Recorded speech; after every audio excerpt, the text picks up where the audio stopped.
Hey everybody, and welcome to Hard City Police Academy. This is an instructional video to tell you how to survive on the streets of Hard City when you join the Hard City Police Department. You will be facing off against hordes of mutants controlled by the nefarious Dr. Zero, and you'll be tasked with the mission of stopping them from doing their nefarious deeds and also killing people, because they'll be doing that too, or trying to capture them for experiments in Dr. Zero's mysterious and evil laboratory. So sit up and pay close attention to these instructions in order to survive and protect the lives of citizens in Hard City.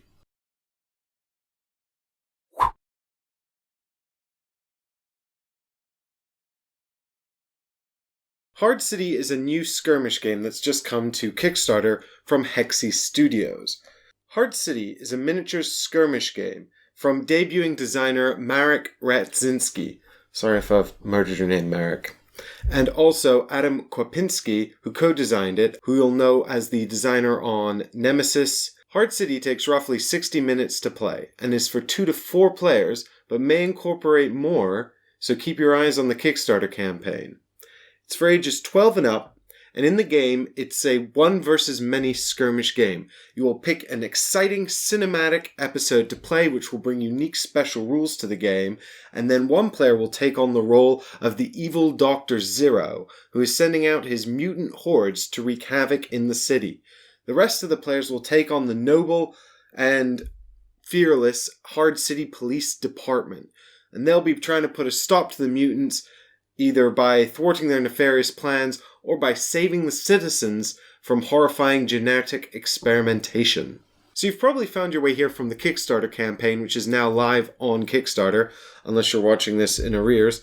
But if you have found your way here from the Kickstarter campaign, then what I'll do is I'll show you what's in this prototype version of the box, including the miniatures, which I'm sure you're very excited to see. And then I'll run you through some of the basic rules of the game. So I hope you're excited to learn all you need to know on how to enforce the law in Hard City. Let's take a look at the components in the box first.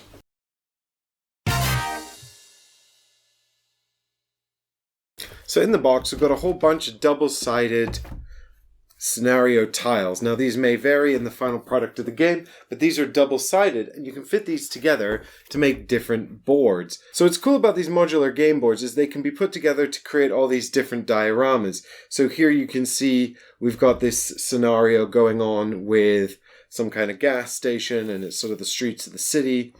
But then if we flip this one over here like this, and then we combine it with this one here, we can create an offset board here, which is like a beachfront. Now it's a slightly different layout as well for a different scenario. So there are all these different layouts you can have to play these different episodes in the story of Hard City. And there are a number of episodes in the rulebook that I've got, but there's going to be, I understand, a whole ton of episodes in the final product, if the Kickstarter campaign is very successful. And one of the other things that's really cool, actually, that I noticed, which I don't have the rules for, but I think this is very cool, is that the box bottom here actually makes a building. I really hope that they put in rules for this, because that's very cool. You can just, have a building on the board there as well, and that's like 3D now, which is really neat. I like that. That's cool. So you've got all these different double-sided boards that you can set up. So let's take a look at the models, because I know you're dying to see the models. So here we've got hordes of mutants, and these are just some of the mutant models that come with the prototype here. But here's a reaching man. And you've got I think 4 different sculpts in the main box here, but there may well be more sculpts later on as well. And these are going to be the generic mutants put out by Dr. Zero that are going to be coming at you throughout the game. These are component limited. I have 20 of these basic mutants here in the core set. So we've got a whole bunch more in another box here. These are the same sculpts that you'll see here. Angry zombies here. So we've got some special zombies here as well. These are proxies. These aren't actually final yet. But just to give you an idea, there's going to be different types of mutants in the game. So you've got here, this is a proxy for a soldier. It's actually just one of the sculpts holding a gun, but there'll be a proper mutant soldier sculpt coming in the Kickstarter, and also some mutant rats here as well. they'll be coming in the Kickstarter as well, so that's very cool.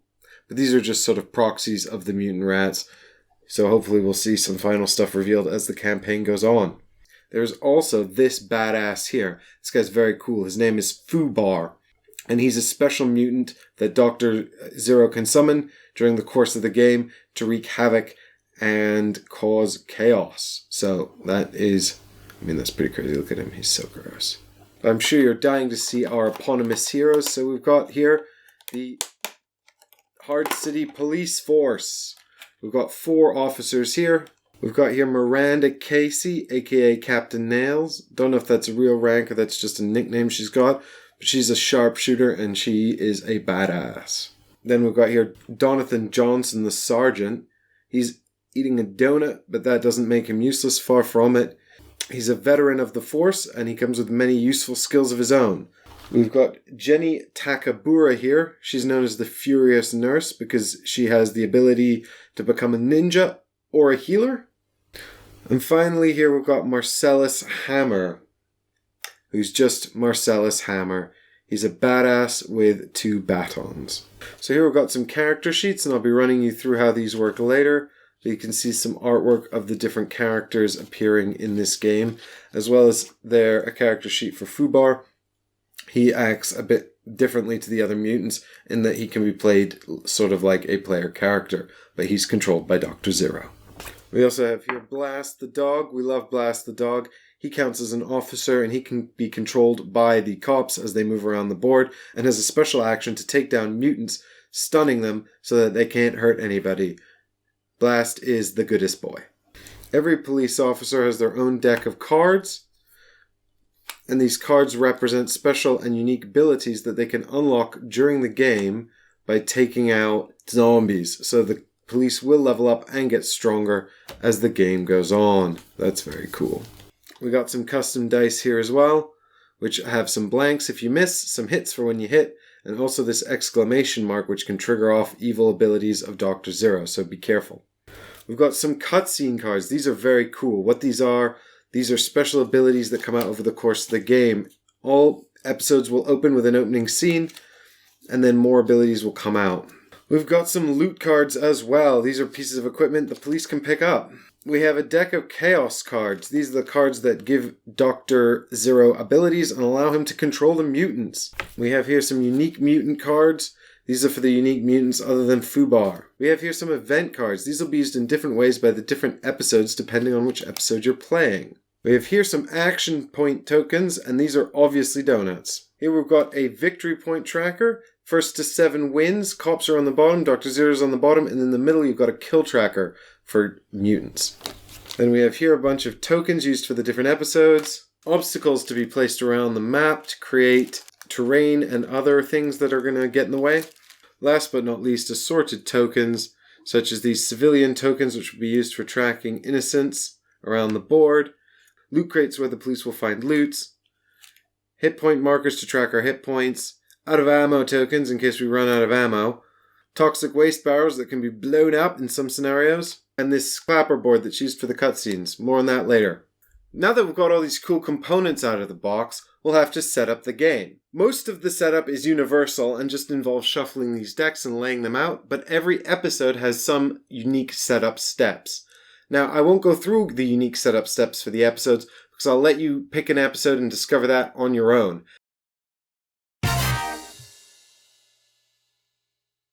Setup for Hard City is actually very simple and doesn't take very long at all.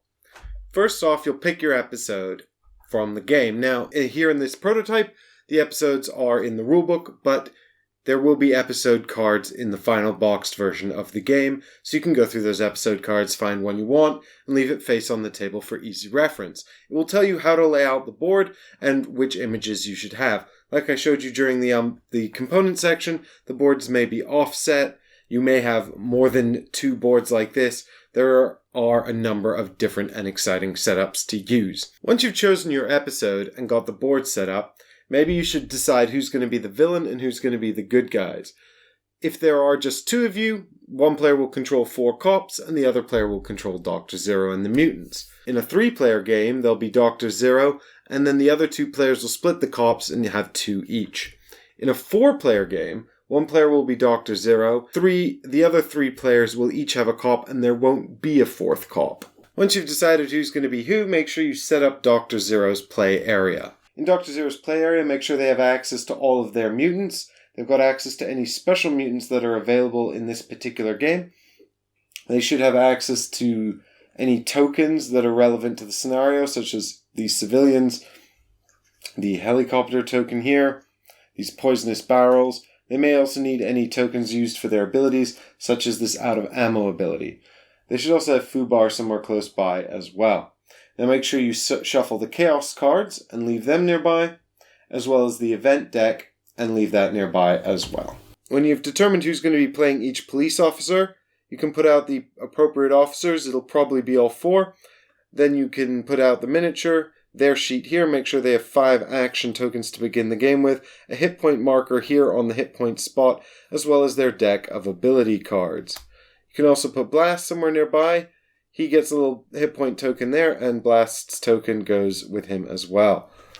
Dr. Zero also has foobar. I'll get into foobar and how he works later on, but foobar will need 3 action tokens and a hit point tracker as well. Once that's all done, we'll set up the cutscenes and the victory point tracker. Cutscenes are episode specific, so make sure you get the cutscenes that relate to your episode. The number in this deck will vary depending on the episode, but there's always going to be one set opening cutscene for the episode. On the Mayhem on the Streets, it's opening Call 911, but the episode will tell you which opening to use. Shuffle the rest and put them with the opening. Stick the clapperboard next to this scene. Also set out the victory point tracker here, which has the cop tracker here on the top. It has Dr. Zero's victory point tracker here on the bottom, and it's got a zombie kill tracker here in the middle as well. You can also set up your victory point tracker here. You've got the police victory point tracker along the top, Dr. Zero's victory point tracker along the bottom, and you've also got this mutant kill marker here in the middle to track how many mutants the police have killed. Remember, when it gets to 10, they all get to level up, and they get a victory point as well, and then it'll reset to 0. You can also put out these loot crate cards here. There's the steel box loot crates and the paper box loot crates. Just give those a shuffle and put them somewhere close by. And then over here, I've got a pile of obstacles and special tokens that'll be used based on which episode we're playing. And some more special tokens up here. Again, these will only be used based on which episode we decide to play. Finally, make sure your dice are close at hand as well. Only the police will be rolling these unless Dr. Zero has a special card that requires him to roll one. There will be some special setup instructions in the episode. This might include placing obstacles on the board in specific positions, putting out toxic barrels in specific places, putting down the helicopter. It might also instruct you to put out these manhole covers, for example. The way in which these interact with the game and the role they play on the board will be given in the special rules for each episode. During the setup, we will have been instructed to put the police on the board. Typically, if we do the Call 911 opening, the police car will be somewhere on the board and the police will all be adjacent to it. It's also very probable that there'll be some mutants on the board as well. I'll let you discover all of that on your own because it is very exciting to see how the different episodes work, but it is very simple to understand once you get the basic structure of the game, so let me teach that to you now.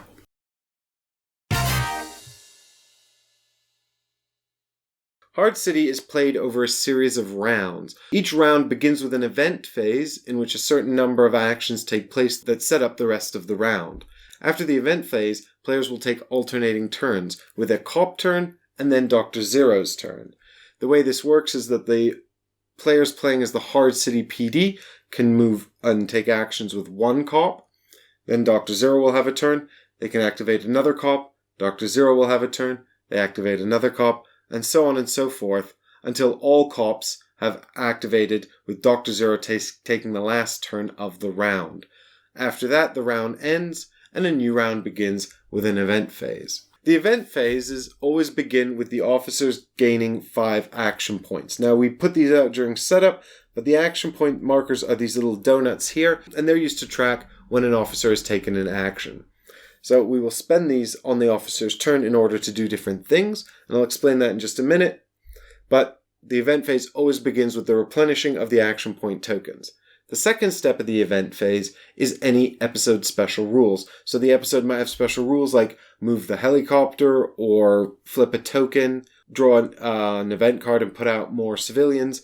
It really depends. They're all unique to the episodes, and there's lots of fun and exciting things to discover there. After you've done the event special rules, then you draw a cutscene card and place it below the cutscene above it. I'll explain cutscenes in a bit more detail when I get to the police turn. After you've revealed a new cutscene card, then it is time for Dr. Zero to draw 4 chaos cards into his or her hand. And once Dr. Zero's drawn 4 cards into their hand, then we begin with a police turn. So when the police officers activate, the players who are playing as the police officers can choose to activate any one of the 4 officers that has not already activated yet. They can then spend up to 5 action point tokens to perform actions, and once they've spent the 5 tokens, the turn ends. They can end it prematurely, but any unspent tokens will be lost. So action point tokens are very, very good, and you want to spend them all if you can to do useful things. And those useful things you can do are move, shoot, take an aimed shot, attack in close combat.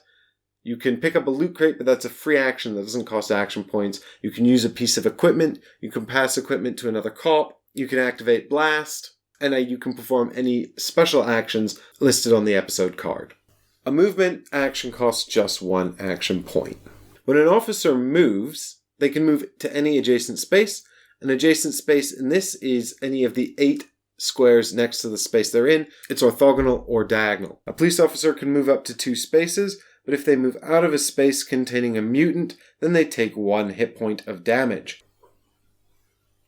Hit points are obviously very important. I'll explain what happens when you run out of hit points later. However, you don't want to be losing them, so moving through spaces with mutants is a bad idea. Officers also cannot move through obstacles, but must move around them. However, Donathan can move through obstacles, as that is his special ability. All of the police officers have special abilities that break the rules in some way. I won't go through all 4 of them here, and I won't go through all of the unique abilities they can unlock as well. I'll let you discover those on your own, but they're all different and interesting. The police can also pick up civilians and move with them. This is free to do. When they move out of a space containing a civilian, they can just take the civilian with them. The police can fire their guns. They have 2 options. When they fire their guns, they either take a shooting attack, which involves rolling dice, or an aimed shot.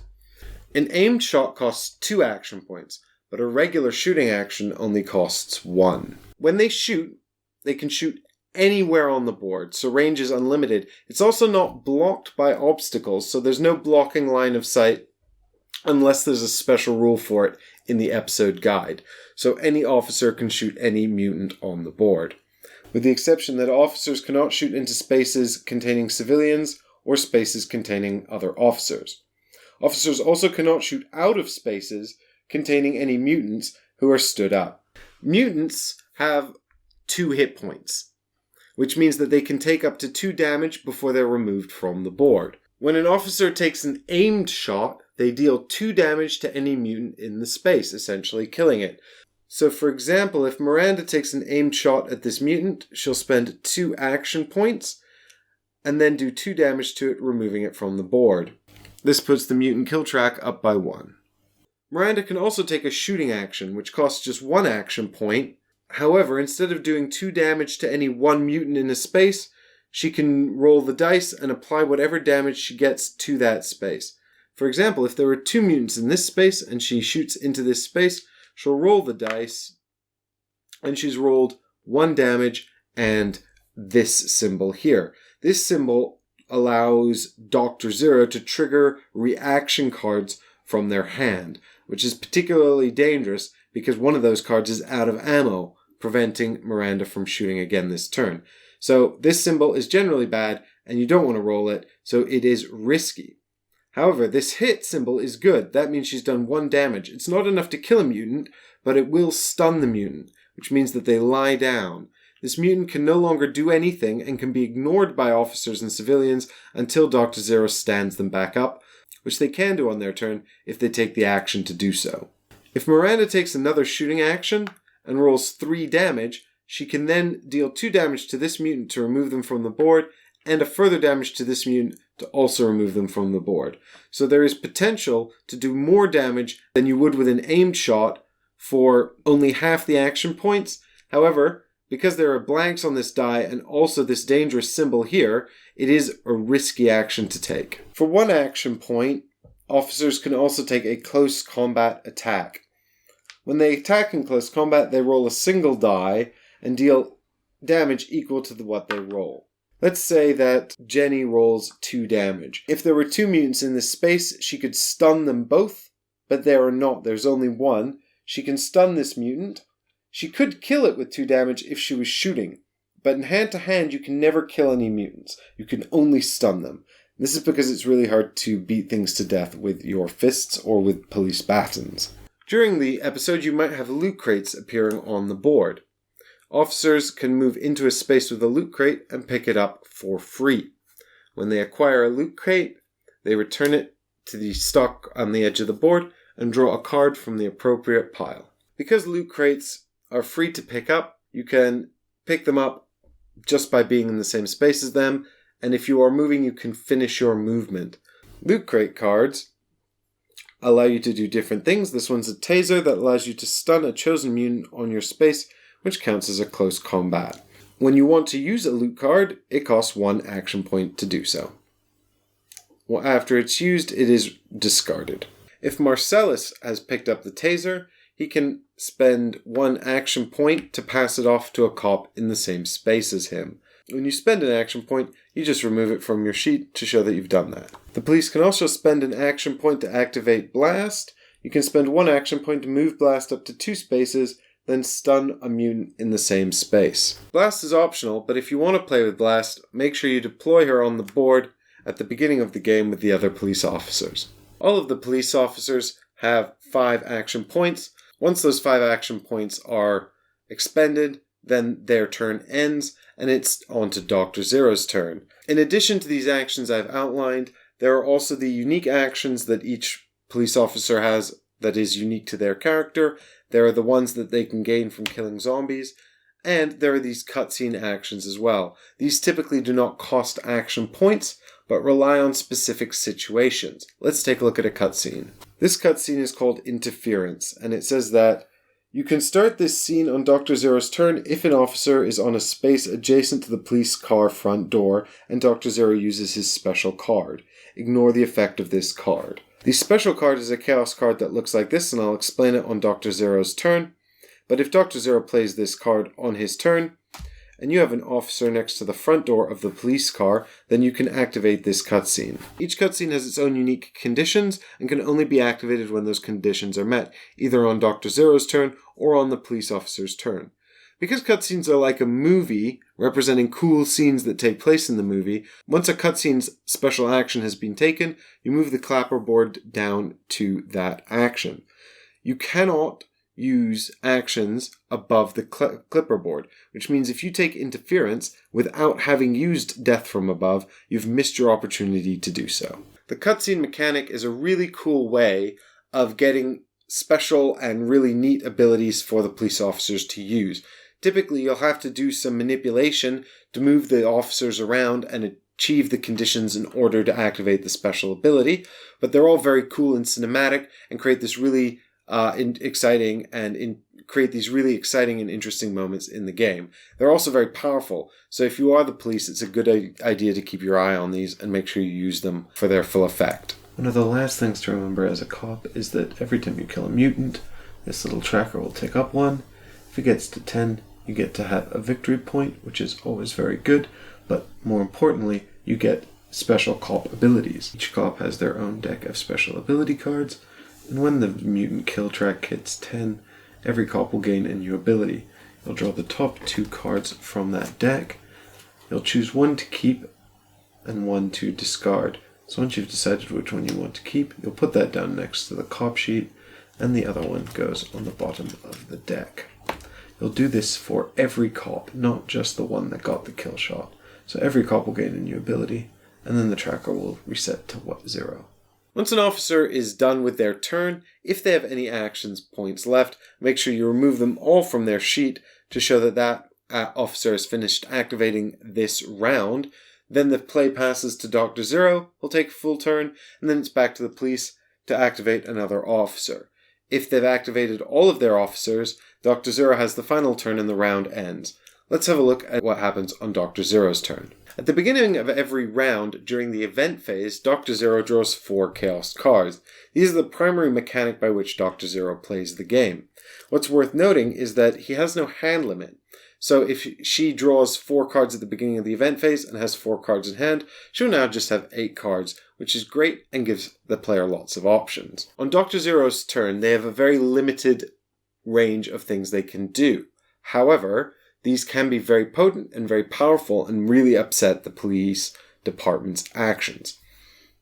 Dr. Zero can play an instant card if they have an instant card in their hand. Now there are 4 kinds of Chaos cards in the game, instant being one of them. If they don't have an instant card, they move straight on to the second thing they can do on their turn, which is to take an action. The action can be play a card for the basic actions on the card, play a card for the special effect on the card, or draw a card. And that's it. So they play a card or draw a card. And when they play a card, they play it for the card effect or for the basic actions on the card, and then that's it. The only exception is if foobar's on the board, they can activate foobar instead. But more on that later. Let's take a look at the Chaos cards and how they work. So there are 4 kinds of Chaos cards in the game: actions, special, instant, and reaction. Actions are the most common Chaos cards and form a basic action that Dr. Zero can take on their turn. In this case, the Evil Master Plan allows Dr. Zero to draw 3 cards. So on their turn, Dr. Zero could play an instant if they wanted, and then could play this to draw 3 cards, and that would be their whole turn. Special cards give Dr. Zero special abilities, and they are dependent on the episode that you're doing. So check out the episode special rules to figure out what these special cards actually do in this episode. Instants are special cards that can be played in addition to the action that Dr. Zero takes on their turn.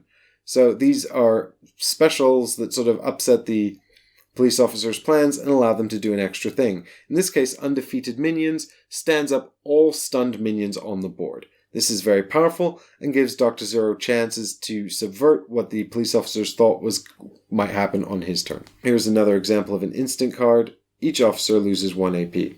Aw, that's really bad. Finally, Out of Ammo is a reaction card. Now, a reaction card can be played when it's not Dr. Zero's turn, but on one of the police officers' turns. Remember that bad symbol on the dice? Well, if this is rolled during a shooting action, then Dr. Zero can play this card from their hand to give the police officer an out of ammo token. That police officer cannot take another shooting action or aimed shot on their turn. So that might really upset the plans of the police player who's hoping to kill a bunch of mutants. There is, of course, an entire deck of Chaos cards for Dr. Zero to acquire and cause evil, nefarious deeds with. I won't go through all of the cards in this deck, but let you discover just what his plans for his evil schemes. But if Dr. Zero isn't playing a card from their hand for its effect, they can also play a card from their hand for the basic actions. So let's talk about that. Each card has 3 symbols on the bottom here. These 3 symbols represent spawning mutants, moving mutants, and attacking with mutants. Now you'll find that the values on each card differ slightly, and that some of them are better than others. If Dr. Zero wants to play a card for the basic actions, they will play the card, they will ignore the top half of the card, which it will not have an effect. They will pick 2 of these 3 things to do. So by playing this card for the actions, Dr. Zero can either choose 2 to spawn 3 mutants and move 1, spawn 3 and attack with 2, move 1 and attack with 2. This gives Dr. Zero lots of flexibility about what they might want to do with the cards in their hand, but it also means that they have to think very carefully about what their priorities are. When Dr. Zero is spawning mutants, they can spawn them anywhere on the board that's outlined in the episode guide. So some episodes might be any of these outer squares, any of the corners. You'll find that the spawn zones differ from episode to episode. They take the number of zombies indicated in the basic action, which could be any number depending on the card, and they can spawn these anywhere within the designated spawn area zones. You cannot spawn more than one mutant in the same space as part of the spawn action. However, you can spawn them in spaces that contain police officers, or in spaces that contain civilians, or in spaces that contain blast if you want to. When a mutant is activated to move, it moves in exactly the same way as the officers, moving 2 spaces, and it can also move diagonally, just like the police officers as well. Furthermore, if you have a stunned mutant on the board, you can use one of your move actions to stand that mutant back up instead of moving it. Finally, when a mutant attacks, it simply does 1 damage, which will cost the police department 1 hit point. When a mutant attacks in a space with a civilian, the civilian is killed. But if there is a police officer there, then the officers can decide whether the damage is done to the civilian or the police officer. The police officer nobly protects the civilian from damage, or, denying Dr. Zero potential victory points. If there are 2 officers in the space, the police officers can also decide which one takes the damage. Note that when a civilian is killed, you should follow the special rules in the episode, but usually that means you gain a victory point. It's important to remember when moving your mutants around that if they're in a space with an officer, that officer will suffer a hit point if they leave, and cannot shoot while there's the standing mutant in that space. If the mutant is knocked down, then the officer can shoot. It's also worth noting that no matter how many mutants are in the space, the officer only takes 1 hit point to leave. If you have any special mutants available to you as part of the episode, you can spawn them at this time as well. The last thing Dr. Zero can do on their turn, so that's it. Spawn the number of mutants in the designated spawn areas, no more than 1 mutant per space, but they can spawn in areas containing other things. They can spawn in spaces that contain police officers, civilians, or blast, but not spaces that contain an obstacle, such as a car. When they move, they can move 2 spaces, including diagonally, and when they attack, they do 1 damage. The last thing Dr. Zero can do on their turn is simply draw a card to their hand. Once per game. During a normal basic spawn action, Dr. Zero can spawn Fubar. On subsequent turns, Dr. Zero can forfeit their regular action to activate Fubar. This can only be done once per round, so Dr. Zero will have up to 4 turns in every round. One of them may be used to activate Fubar. When Fubar activates, they're played very similarly to the comps in that Fubar has 3 action points it can spend in order to do different actions. When Fubar is spawned, they have hit points equal to the victory points of the Hard City Police Department.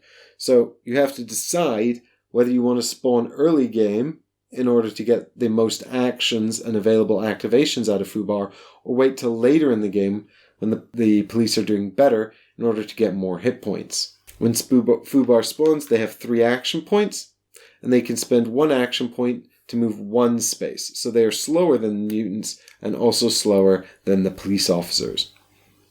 They cannot be stunned. You cannot use close combat against it if you are a police officer. Furthermore, for each attack taken against the space with Fubar in, reduce the damage of that attack by 1. So the police really want to do attacks with high damage rather than doing a lot of small attacks. Fubar can also spend 1 AP to attack, and can attack either in their current space or any adjacent space. Because of that big ol' arm, Fubar has reach to adjacent space. When Fubar attacks, it does 1 damage, just like a regular mutant. And speaking of damage, when a police officer suffers enough hit point damage to be reduced to 0, they are knocked down. They cannot take any further actions this round, which means that they're going to just simply miss a turn if they have not yet activated. They'll lose all of their action points, which is very bad for the police officers. At the beginning of the next round, the officer will stand up and regain all of their hit points. When an officer is knocked down, Dr. Zero gains a victory point.